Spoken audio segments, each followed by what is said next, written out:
I can just start with introducing myself, and then the most important part is the discussion, I guess. So all the viewers out there, you will get a part of that as well. So my name is Alexander, and I work as a cooperative business advisor at Coompanion, and we are supported by you guys that pays tax, and that tax goes to one place called Tillväxtverket, the growth department of Sweden, and then they finance us and gives us the possibility to give you guys free advice if you want to start up a cooperative. So while I have the chance, I will also make some small marketing about some brochures that you find just behind you. It's just a regular one with information about Coompanion and how you can start a company together. There's also a brief history of Swedish cooperatives in here. Everything is in Swedish though, so if you're an English-speaking person, I cannot help you with that. Then you'll just have to consult me directly, and I can give you the information instead.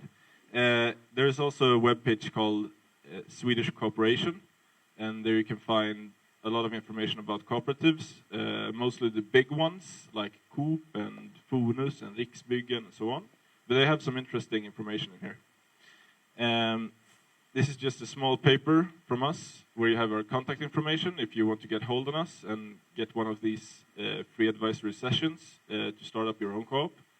And if you're looking for people to start up your co-op with, we have a dating place called Coompanion.se. It's like finding your companions. So it's our small dating site for entrepreneurs that want to work together. You can write there in English if you would like to. But if you use Google Translate, you can get all the information in both Swedish and English. So if you want to find out more about that, you have all these papers just in the back. Yeah, that's just a short intro from me. And my name is Patrick Witkowski, and I'm the director and editor of this film that we saw, Can We Do It Ourselves? Yes, I guess that's my introduction. That was short. Okay. My name is Maria Wahlberg, and I am a brand strategist, and I have like a creative director as well, and we have a collective called Two Faced One, and maybe a little bit later I'm gonna go into my entrance into this whole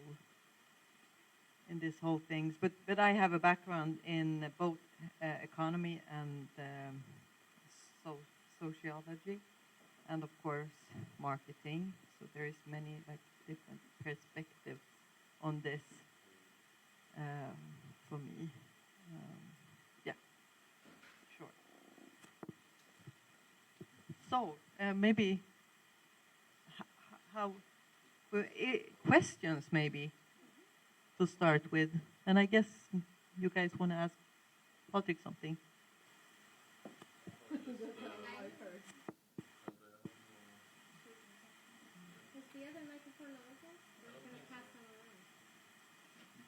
try to get it to work, and meanwhile. I have a million questions about this, but one of them is there an optimal size for this to work, or a minimum size of or number of people that should be included in a cooperative? Because like my concern is that like there are newcomers to the setup that may be less informed about where things should go to, and then everybody has equal rights or votes. How does that work? Or how many people should be enough for this to be kind of diluted, if, yeah.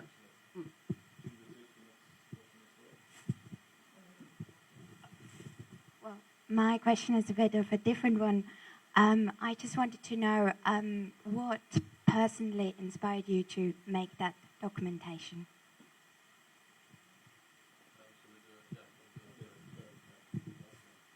My question is related to Fundus.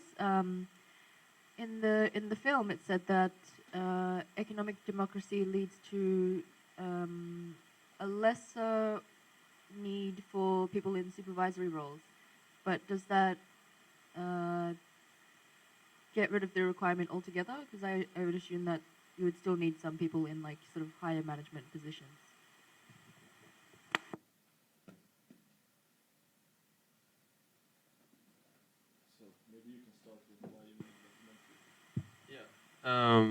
Well, it's I think what's very relevant now. I don't know if you heard that there was an election recently in a country somewhere, and which was covered quite a lot in the Swedish media and all medias around the world.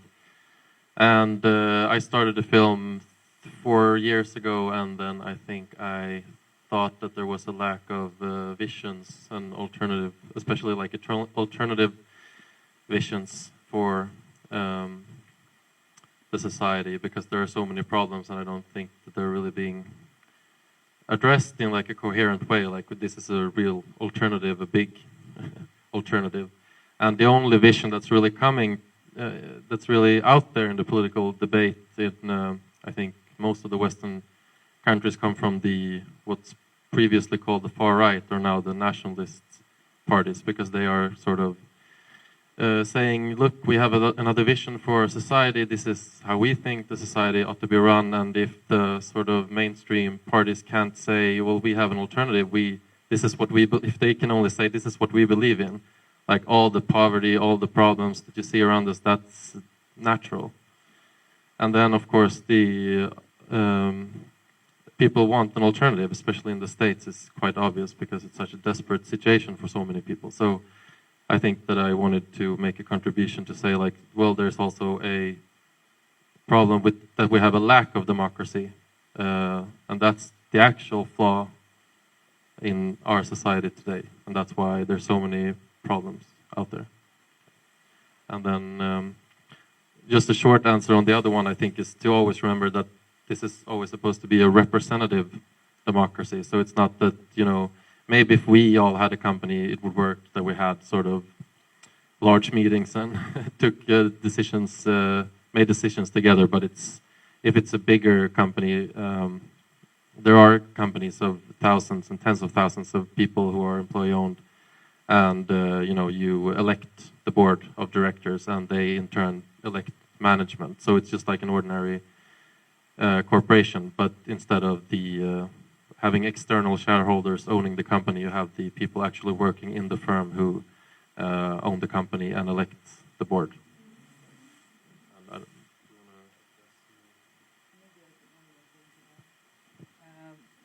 Patrick's film is mostly, I don't know, do you hear me? Because, okay, great. Patrick's film are addressing the economic democracy. And I don't know how many of you guys here that are familiar with the TEAL organization. Anyone? TEAL, T-E-A-L. So that's more of how you can organize in different ways. Pardon? Exactly. That's one of the sociocracy, U theory, OPO. But that's another matter. That's actually something that I'm very interested in. But I'm definitely a newcomer in the field. But I mean, those two has to work together in a good way, and that's a whole nother field, but very exciting field. Well, my background is in economy, so when I started to work with cooperatives, and we're looking at the management research that is done and that I was taught in the university, I saw that there is so many similarities with how the companies want the employees to feel about the company. They want the employees to feel the same way as they were co-owners, as it would be a cooperative.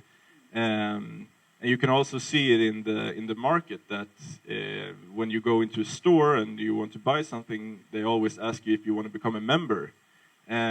So they want you to feel as you have the same power as the actual member. And I don't know if you guys have been grown up in Sweden or in other countries where the kind of föreningsliv, Yeah, association life, or like you're in a football club and you're owning it together, and that kind of history is very strong, at least in Sweden. And the companies also want you to be a part of that, to feel the same way. So in the sense of managing, I would say that cooperatives are more efficient because you actually have the real sense of co-ownership, and it also creates engagement in the company in another way than it would in a usual company. What would be the best number? At least, like we say, if you're 3, you can start a co-op. But then how you want to organize yourselves, if you want to have it as a more democratically, everybody has their own say kind of thing, then of course there is a limit on how many you could be for it to be efficient. Because if you want to have a cooperative, you want to be able to get a wage, like you're not working for free. So as in all companies, if you have too many meetings and it becomes inefficient, then you won't be able to get your own wage. So you have to find these methods of organizing yourself that is the most efficient.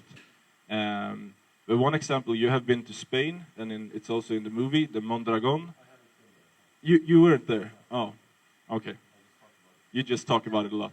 Anyways, in Spain, in Mondragon, they have this huge cooperative with tens of thousands of people co-owning it. But they have the structure that you have to be employed there for 1 year. And after 1 year, then you must become a member. And to become a member, you have to pay 10,000 euros. So it's quite costly, but it shows that if you want to stay in the company, it's very clear that you actually contribute with something. You contribute with money, but you also get the possibility to be able to decide about the company's future and your own future in the bigger sense.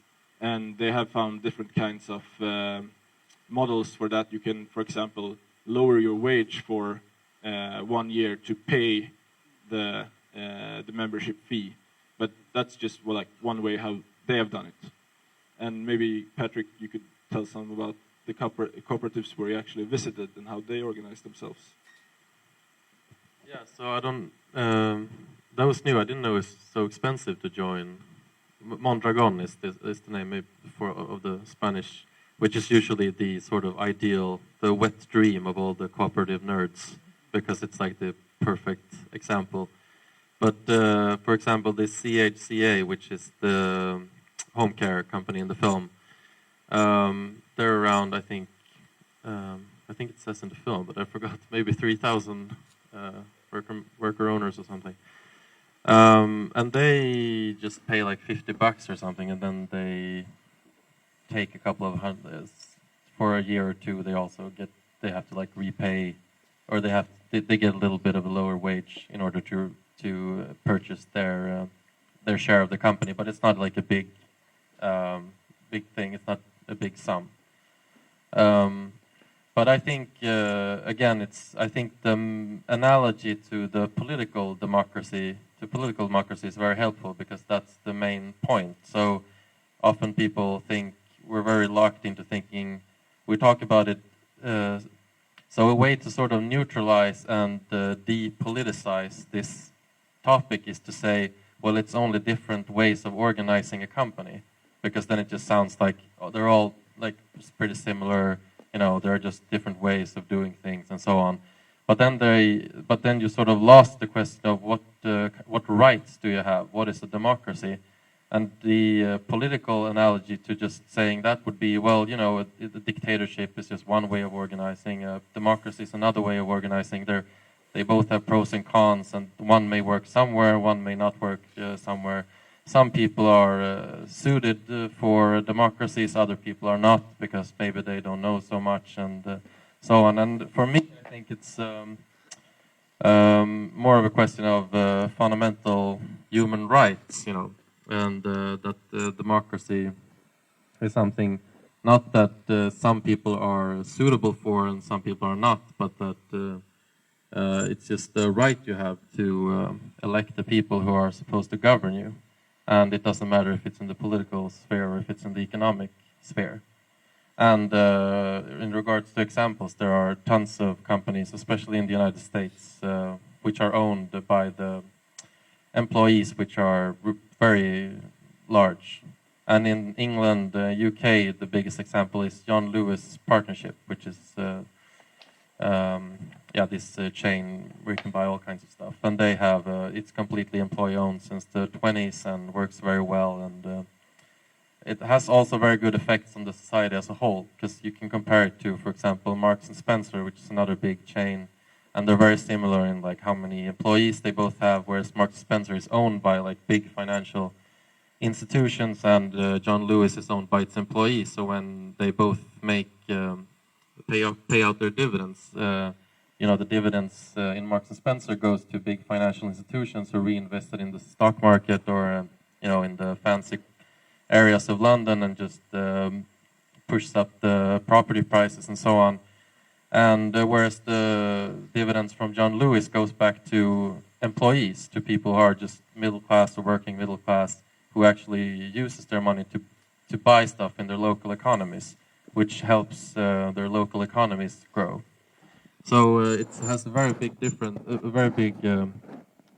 impact, to use the word here, on the different, if it's employee owned or if it's conventionally owned.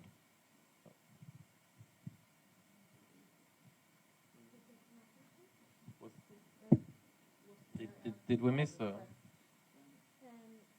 want to know the ideal number of people on a property? Got it. And why there's less supervision? Well, I think that's addresses with.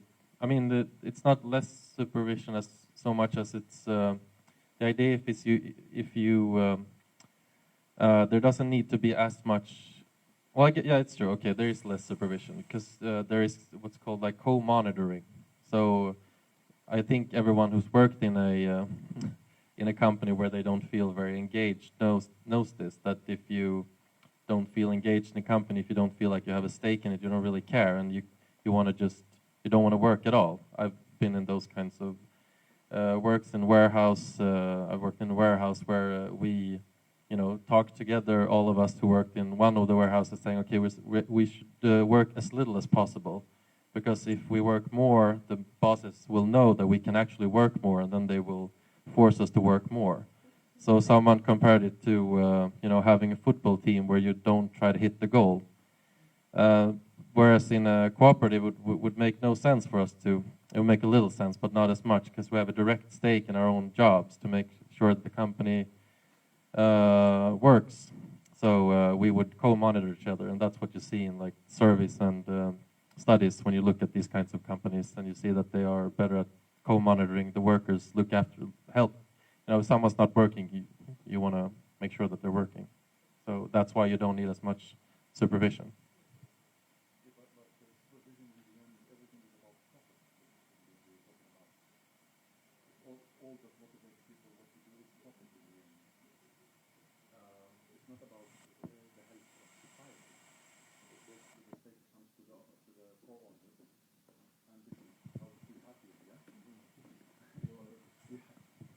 So yeah, basically the everything, the motive is in the end is the profit here. So I thought that there was a more genuine substance to this. It's not only money, because it appears that the motive is money in the end.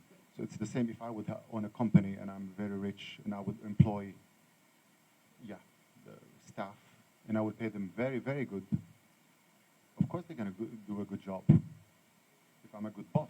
So it's in the end, if you're a good boss or not. It's not about collective, or it's about who you are as a person and what you give to the other person for them to be motivated. Because in the end, it's about profit. It's not about we're doing here a collective to support. You know what I mean? It's not about the goal. It's not about... Because the goal is money in the end. Here we're talking about these people are motivated because they're having a share of something that you know what I mean? Yeah, totally. So in the end, it comes back to management. If you're a good boss, you're a good company that provides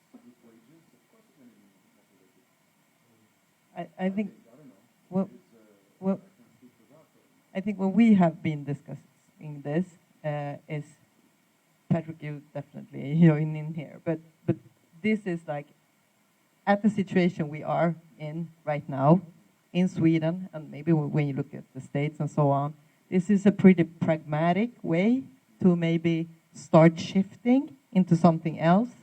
And those things that I talked about, like team management, all those ideas about organizing is much more about humane working space in line with the environment and so on. But I think for me, what catched me in this film was definitely the very practical way to get a lot of people to start doing some small changes in different fields. So I don't know, maybe you want to talk a little bit more about that, but I think it is there, but this is more of a, what you say, over, yeah, I guess it is.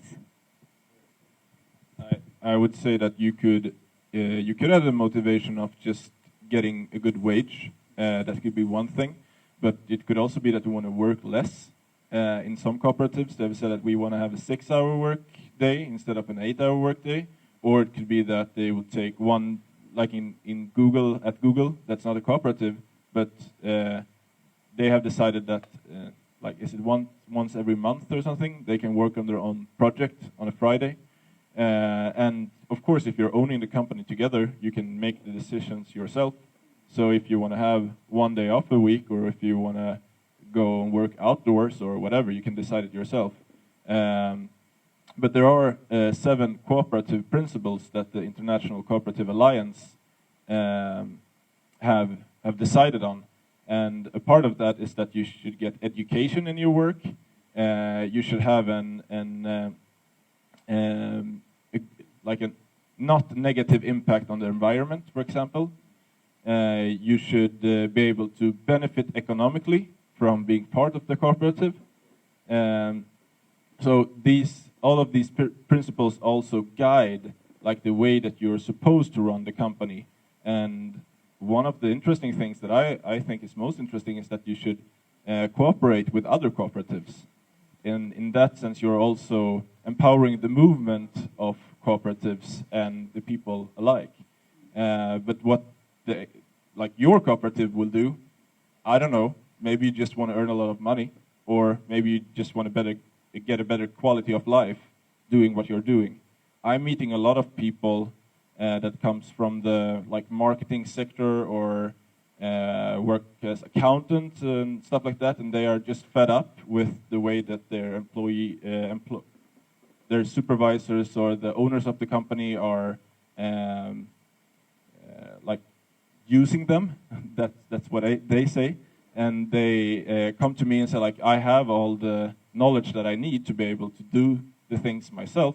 So we are 3 people here. We have been working in this place for 5 years. We just want to start our own thing and just own it together. And their motive is quality of life. Yeah. I just want to say one aspect I also found really interesting is the protection of the commons. You know, if you're working in a corporation in your backyard, then you don't want to pollute it. And I think that that's definitely something that we haven't been able to tackle. I mean, corporations are not making dramatic changes in the way they do business that will help us mitigate climate change or deal with pollution. It just keeps getting worse, and they have no real incentive. But this changes that.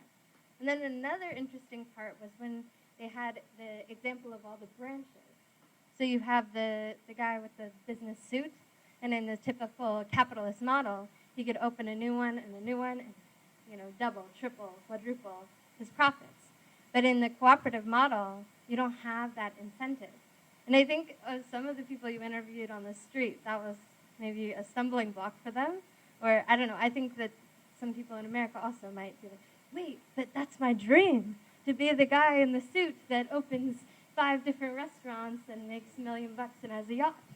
So if you take away that incentive, what will happen next?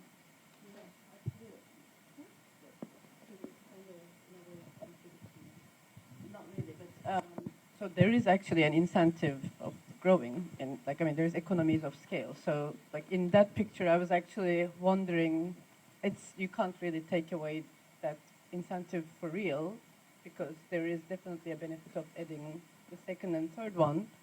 As a collective, you can share it. That's one thing, but what you share would be increasing anyway. So I'm not very convinced about that part actually.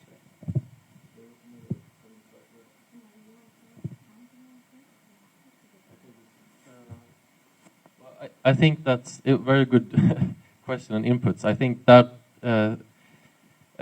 argument is more complicated than I thought when I made the film. But I think he's so the guy who the name of the professor is David Schweikart, and I think the title of the article is "Capitalism, Sustainable Capitalism as an Oxymoron," or something like that. And he talks about if capitalism can be sustainable or not, and he based on this idea that it has to grow all the time. And then he makes this argument to sort of show, well, an economic democracy would not have to grow. You could actually have a steady state economy without using up more and more resources. But I don't think that it may actually be true, because he bases, so usually it's he kind of twists an old argument from, there was back in the 70s some economists who looked at this and said, look, they're not based on theory, they shouldn't grow. And it's called the horizon problem, because one of the problems was that they weren't, well, part of this thing that Andrea mentioned, that there's no incentive to hire another person, because then you just have to share the profits, but also because maybe you don't want to reinvest in technology, for example. If some people are retiring, why would you want to hold back your wage in order to reinvest in like expensive facilities? Is that clear why that, or yeah, and but they solved that problem. So economists still talk about it as sort of a problem. They say, well, employee-owned firms have this horizon problem, but they don't in reality. So it's just in theory that it's still a problem. And they solved it by something called like internal capital accounts, which they've figured out in different ways in different parts of the world. But you basically you basically reinvest. So if for example, Mondragon wants to invest in a new machine or something, they borrow money from the employees who sort of save up money on their internal capital accounts. I know it's a long topic, but I think, so I'm not expert on it, and that may not have been very clear, but I think it's, I'm not sure if it actually solves the problem. I think based on what's actually happening in the world, these companies continue to grow. If it's a worker co-op more of the style in Mondragon, they usually spin off. So if they're large enough, they usually spin off and to a new company, and they never grow to become really, really big. But yes.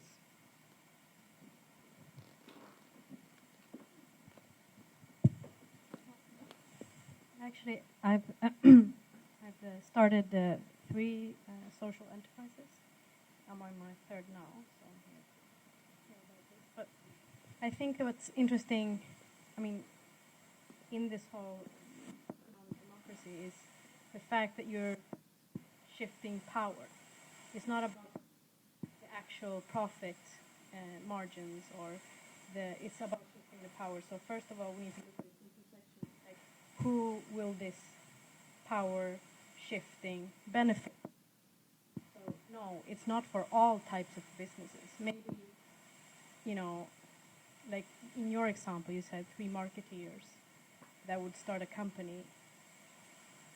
It's not a big shift in, I mean, maybe they felt underpaid, or their ideas couldn't get forward in their, bigger firm. But if you look at it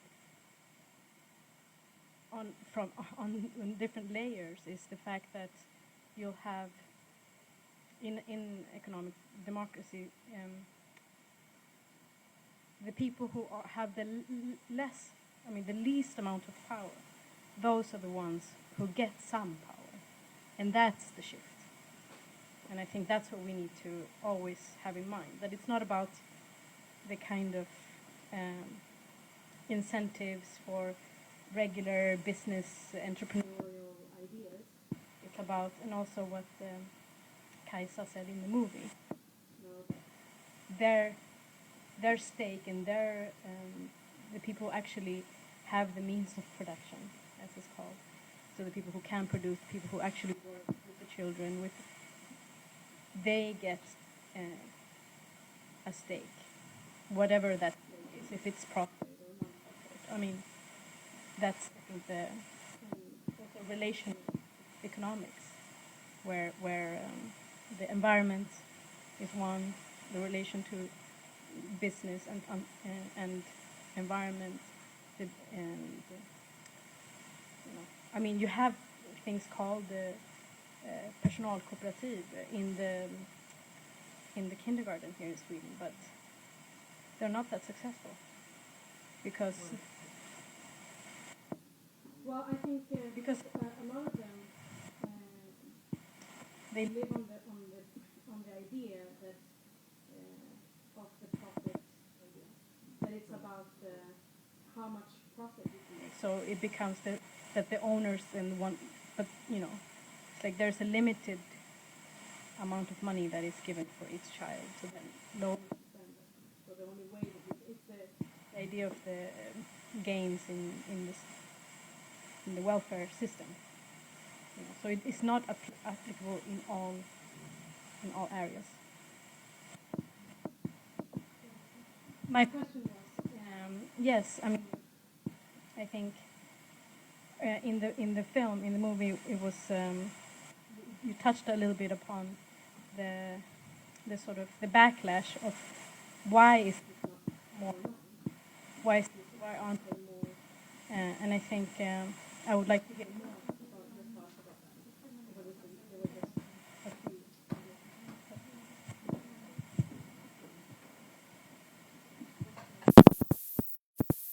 that. This might sound like a stupid question. I have no idea about how finances work. Do you consider money to be like a finite resource, like non-renewable resources? Like, is there only so much that goes around in the whole world? Okay.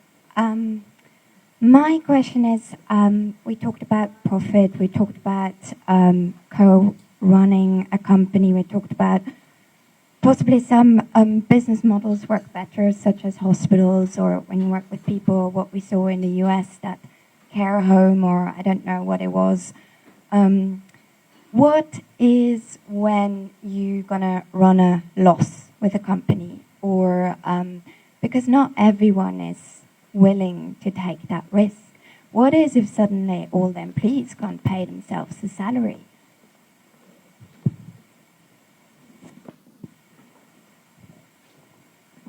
Okay, so a lot of good questions, and I think I first want to go back and maybe address a little bit about the growth of cooperatives, and why cooperatives started in the first place is because people wanted to solve a problem, and we have Arla, and a lot of these big companies, they are now different than in the beginning, but let's say that you're a farmer, you farm milk, or you have cows and you get milk, but you don't know how to distribute it. So that's a problem.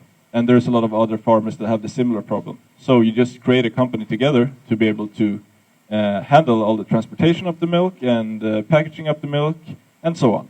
And they solve the problem and they get an economical benefit from it. And the same thing with like kindergarten schools. Okay, so we want to run a kindergarten school with a different ideology than the regular school, but nobody will do it, so we'll just do it together and start a cooperative. Or we need to build houses, so it's the SKB, the Stockholms kooperativa bostadsförening. So people want to build houses, so they just do it together. So I just see like the problem with getting more cooperatives if there is a need of solving problems. Because if it's not a need, then you don't have to create a new business. But let's say that I would run an accounting firm and we are 5 people, and we feel good about having it at that limit. And then somebody else comes and say like, okay, I want to start an accounting firm in another city because there's people in need of accountants. Then I would just say, fine, I can help you with starting it up. I don't want to bring you in because we have all the work that like we can handle, but I would happily help you to start up. And a lot of people that comes to me to get advice, I will send them out to one of the cooperatives that I know that work in a similar field as they do, and they will help them. So in that sense, like, of course, the cooperatives can grow, but the worker cooperatives, depending on what kind of branch, do you say branch, or like which kind of sector you're in, it could be bigger or smaller. For a school, like maybe you don't want to get another school just next to it. But for the milk production, then it's like everybody just produces milk, just get in there. So that's one question. About the money, like there is, the money grows all the time because there is more people coming into the economy, and we also had inflation. So money is not, like resources are, like there's just one amount of resources, but money we just decide ourselves, you could say, depending on the politics.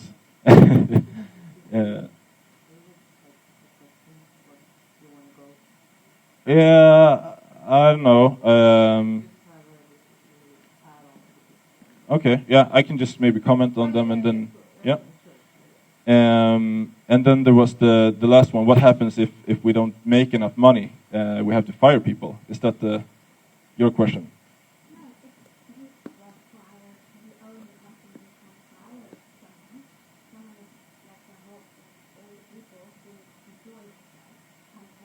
Yeah, yeah.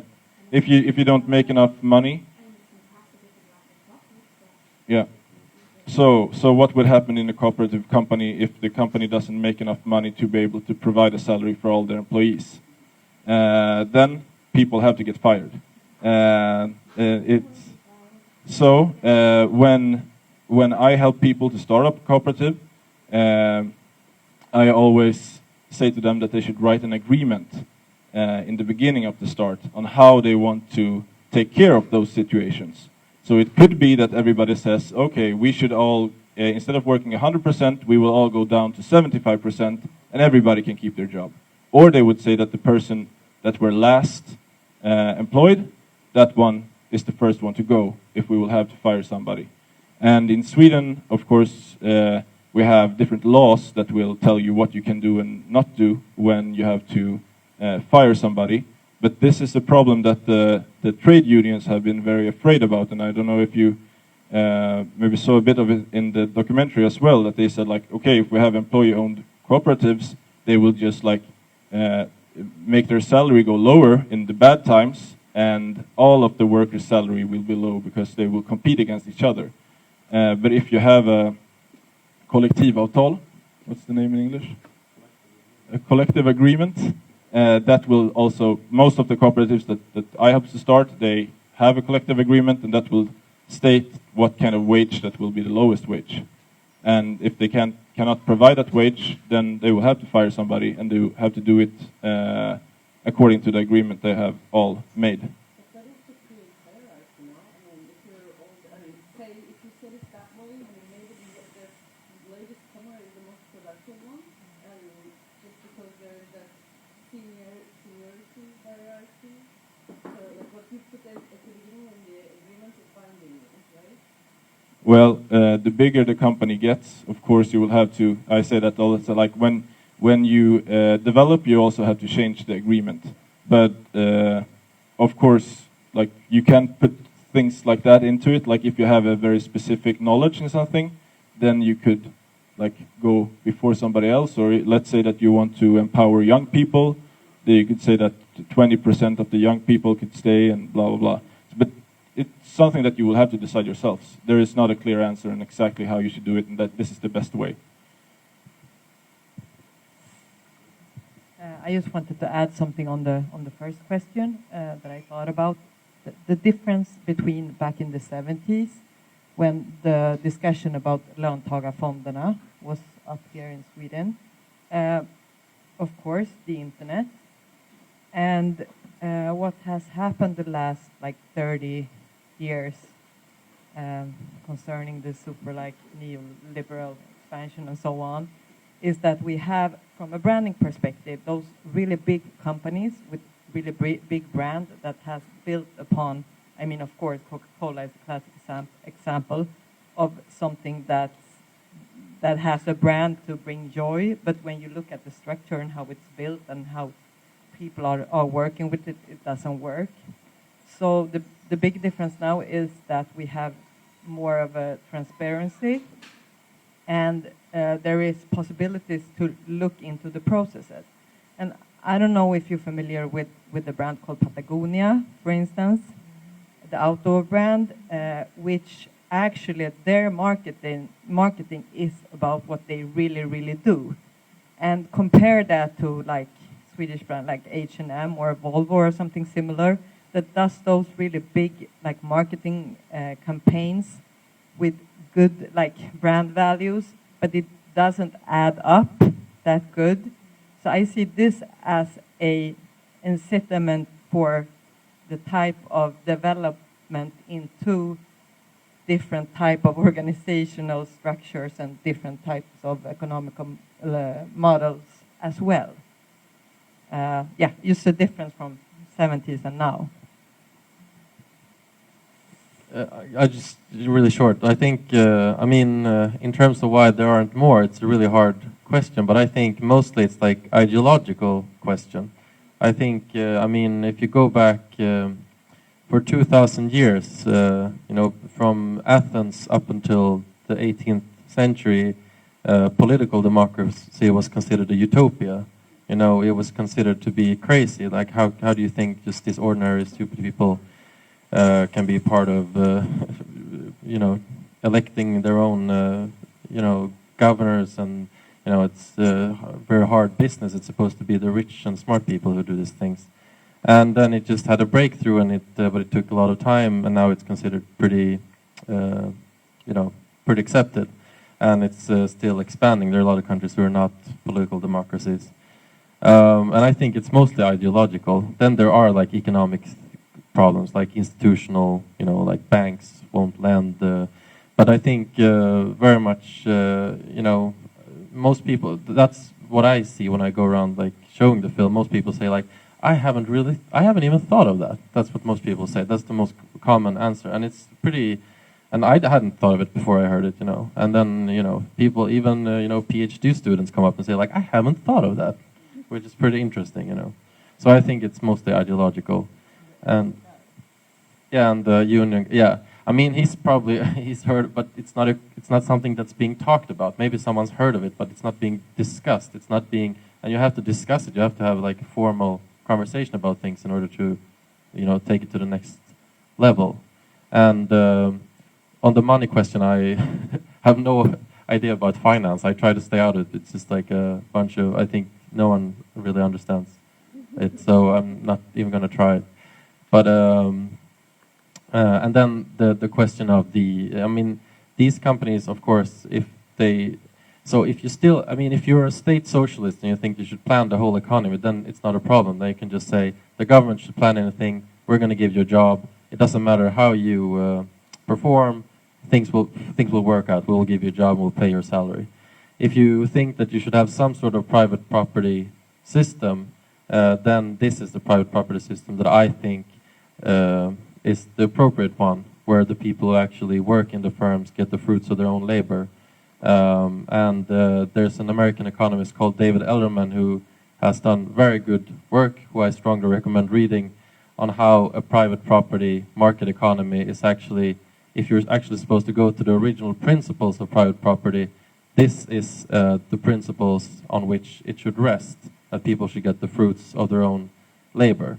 So, I mean, certain companies are going to go bust, and that's just what's happening if you have some sort of market economy.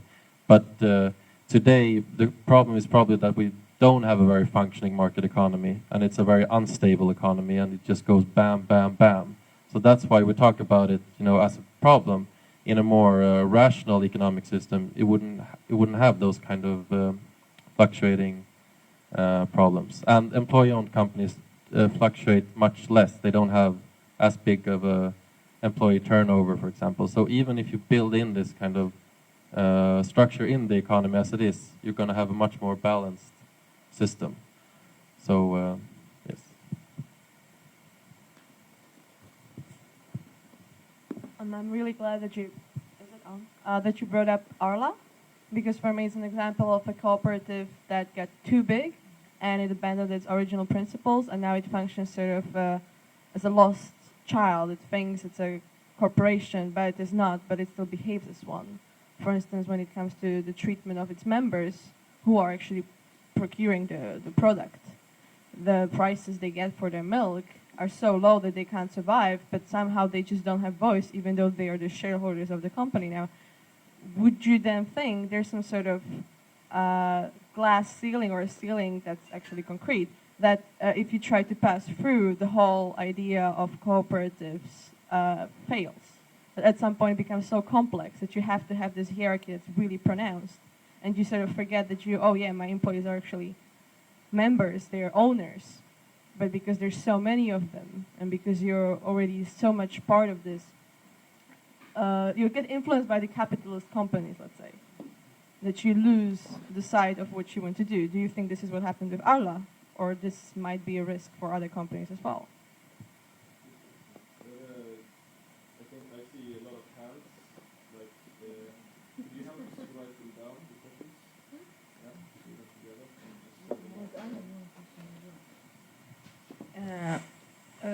I think they touched it like briefly in this movie as well. But how is the legislation here in Sweden, for example? Is it like supporting that kind of social startups? And I mean, and then I have this like thought of okay, when you want to start this kind of cooperation, okay, when you are accountant, there is no problem because perhaps you don't need like startup capital.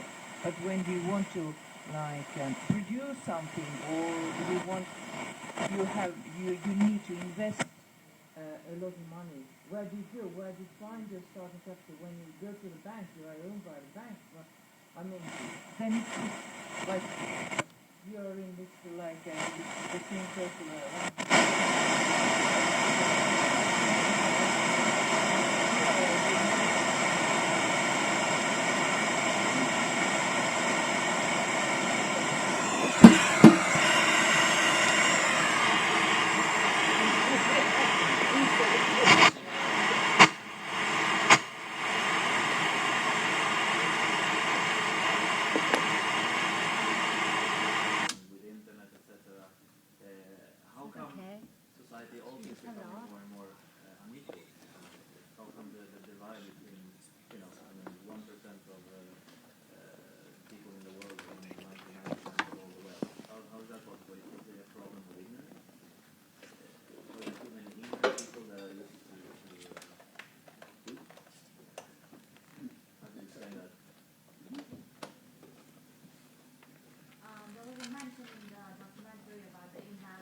progress, let's say.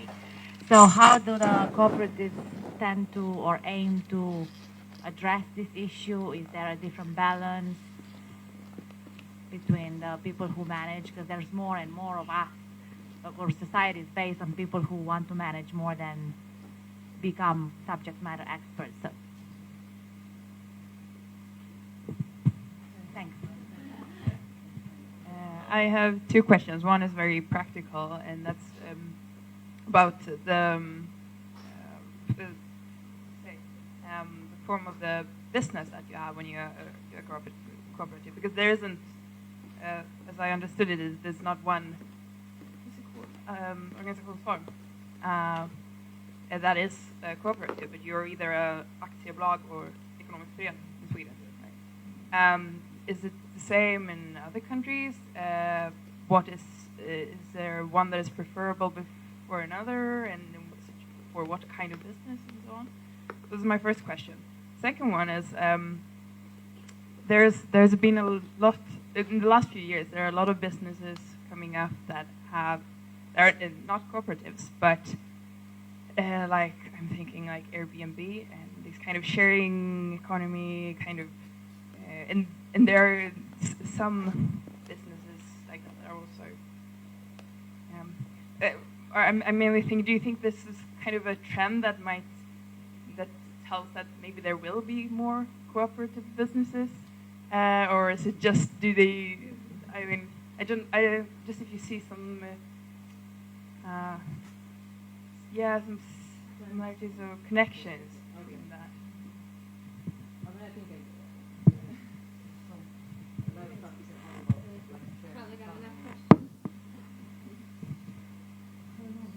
The first one, what was that? Arla, about. Okay, so the problem with Arla is globalization. So the problem is that there are members from India, there are members from Sweden, there are members from Germany, and all these people producing the same good, and they are doing it for different wages, and that's why they have been they're too big to compete. And the problem with that is that there are some countries that are very rich, like Sweden, so and other countries that are have less money. So of course the workers will compete among each other, and that's the problem. That's why. So they're actually getting milk, let's say, from India or from Germany. Yeah, not so much from India, but from Germany. Yeah, there's a lot of milk coming. Isn't there ways how they could actually say, well, we operate in different markets? Yeah, so that would be my proposal, but that hasn't been the case. And so if you if the world would look different, then also Arla would be different. But I would rather say that you should try to stay in the local economy, and that's why there is now a lot of farmers that are starting up their own milk production cooperatives, like Norrmejerier, like in the north.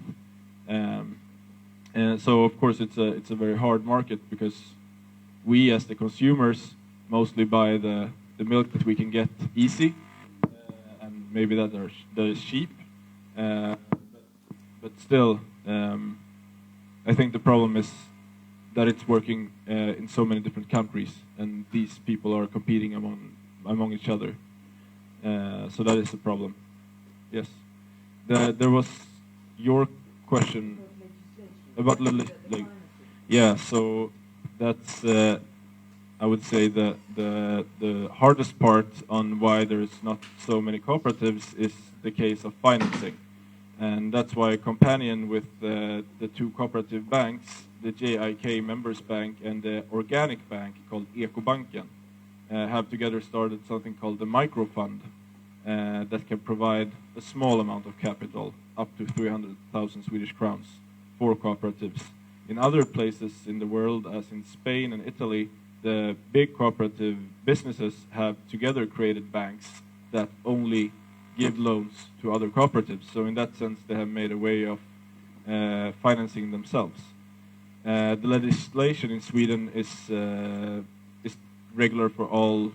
It's the same for all types of companies, you could say. There are legislation in, for example, Italy, that they have cooperative A and cooperative B cooperatives. And one of the types is for cooperatives in the welfare sector, and the other cooperative type is for regular cooperatives. And they actually have a tax deduction because they are a cooperative. And they have made this political statement because they see that there are so many other benefits from having a cooperative than just starting a company. Yeah.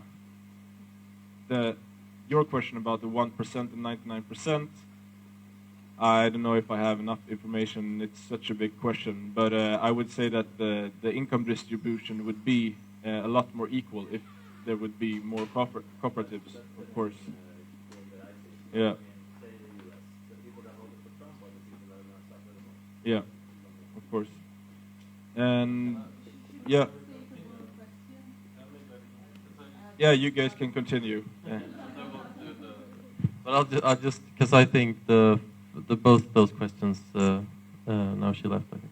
Okay, but that's why I don't. Arla is the case. I try to avoid the C word, or in Swedish it's the K word, which is cooperative, because it's a very confusing term.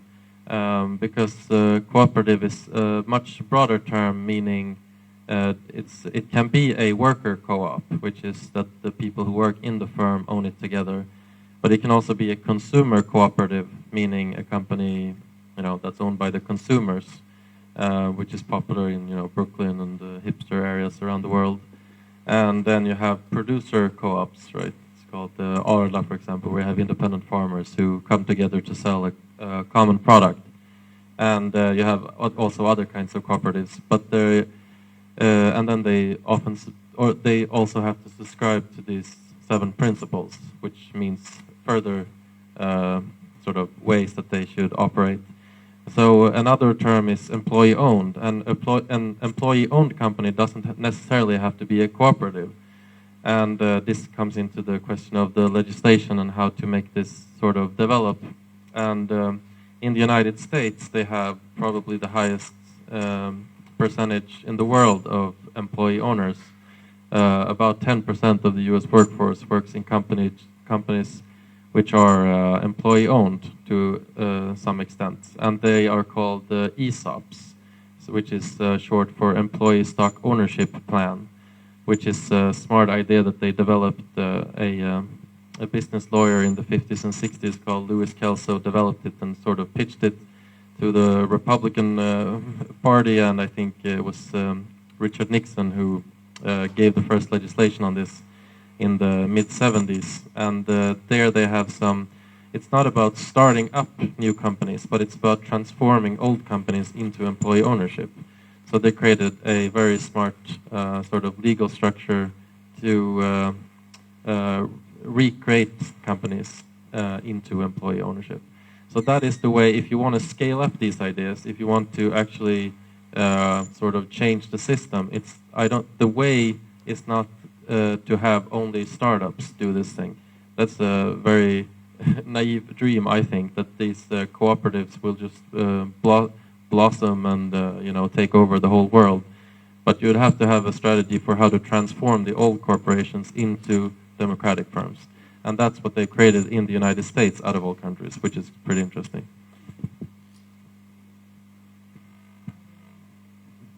So back to your question, I'm not an expert either, but I would definitely recommend to read Piketty, the French economist with sort of a sociological perspective on things. He did this study on, basically the whole idea of market economy is based on the time after the Second World War. And that's a pretty special situation when everything was, in Europe at least, was pretty destroyed and has to be built up again. If you compare what Piketty did is that he traced money back for a longer perspective for 300 years. And when you look at his study, you see that the actual part of history that we have built the market economy on is like 70 years. So this is it's like this big. If you look at a 300 years perspective, you have a much larger what do you call it? The curve. Exactly. The curve is totally different, and then you see another pattern if you look at 300 years. And the big difference is the people that already had money that didn't lose it during the war, and how they did accumulate more money and more money and more money. And you need to look at that process to understand the 1%. But I would definitely recommend reading because I think the tableau came out in 2014 or something, and there is like a short Swedish version for the people that doesn't aren't into like national economics that much. So that's a recommendation. I would like to give a comment on the sharing economy thing, because I think this is really destroying our society right now. It could be members owned. It could be that the people who are renting out their apartments are owning the platform itself, or it could be that the drivers in Uber are owning the platform itself. But in the way that it's used now, it's just like a way of going around the legislation that we have. Like in Sweden, that was the big outrage from the trade unions when Uber started to come to Sweden. So you have another company called Taxi Stockholm.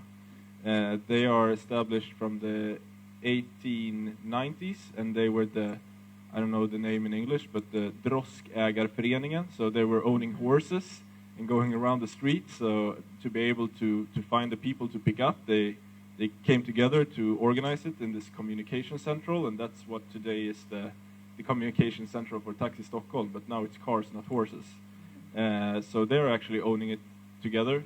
They're owning it together, but that's also a market that's very like pushed down with the prices. Like it's hard to have high prices, but it's easier to keep them up if you're owning it together than if you're just having this platform out. But I would love to see more examples of the sharing economy that's owned by the people that actually use the platform. And that would be excellent, and I think it would bring better economy and better wealth distribution as well. The big problem with technical startups for co-ops is that they are so capital intensive. So let's say we would be people creating the new Spotify, we wouldn't be able to get it to the market without selling it out. So if we would instead do it that every member that subscribes to Spotify owns it together, then we might have the capital. So that's the fine thing about crowdfunding, but we haven't seen it yet. Short add-on to that one, because the idea of if you go,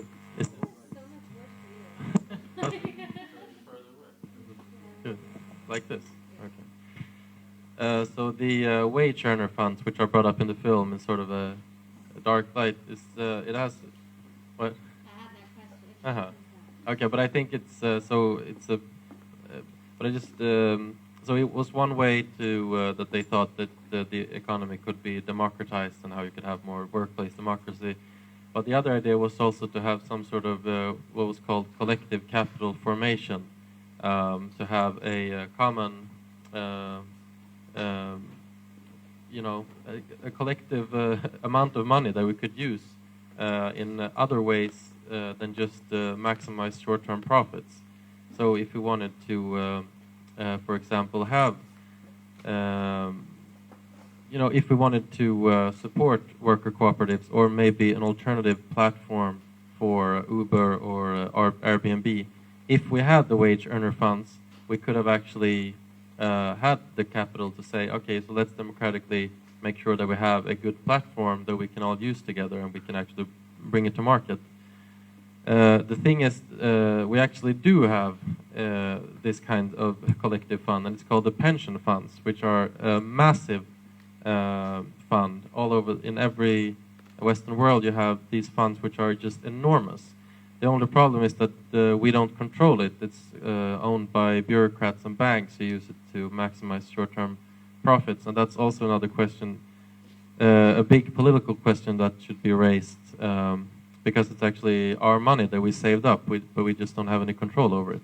And if we were to take control of it, we could actually do a whole lot of fun things, you know, that we have been discussing here. I just noticed the time.